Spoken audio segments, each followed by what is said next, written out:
Un État fasciste, ça peut être écolo. Voire même instaurer un État fasciste, c'est l'un des meilleurs moyens d'être écolo. C'est juste pas trop ma vision de l'écologie.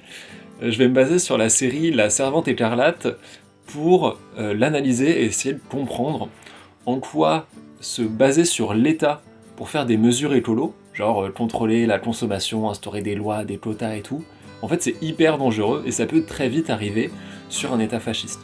Pour faire un résumé, du coup la série La Servante écarlate est assez connue, qui doit avoir genre 5-6 saisons.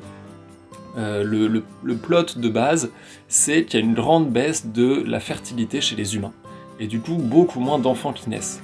Et les seules femmes qui sont encore fertiles, et notamment celles qui sont intellectuelles, ou lesbiennes, enfin bref, qui sont pas en accord avec le gouvernement, elles deviennent des esclaves sexuels au service des plus riches et des bourgeois. Donc cette société, elle est fasciste, mais elle est aussi écolo.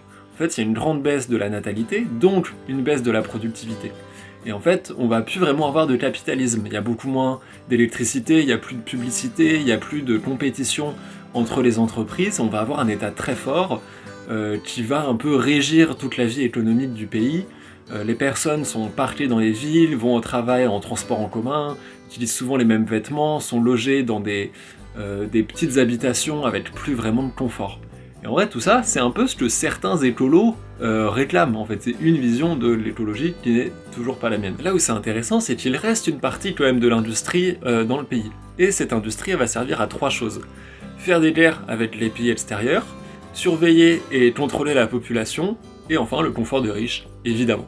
Et en gros, l'écologie et la baisse de la natalité, ça va être des prétextes et des excuses pour le gouvernement de mettre en place un État très fort, totalitaire, qui surveille, contrôle chaque fait et geste de la population. Mais comme on peut avoir dans d'autres modèles aussi prônés par certains écolos étatistes, ou comme on voit en Chine, où chaque truc de consommation est contrôlé, on sait où vont les gens, où ils habitent, où ils travaillent, ils ont un bilan carbone ou un quota carbone, enfin bref. Et c'est vraiment un boulevard pour n'importe quel État fasciste. Pour éviter l'apparition d'un État fasciste, il faut supprimer la possibilité même d'un État.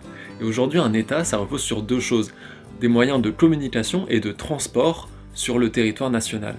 Donc si on supprime le pétrole pour se déplacer ou l'électricité pour communiquer, l'État n'existera plus en soi. Moi, je me bats pour une écologie qui est anarchiste. Une écologie où le monde de demain, il serait paysan, local, artisanal, et où en fait, on peut s'autogérer nous-mêmes, décider de ce qu'on produit, de la manière dont on vit tout seul, sans qu'il y ait un mec en costard qui vienne nous dire comment faire, quoi. Et pour atteindre cette écologie anarchiste, il faut s'attaquer aux infrastructures.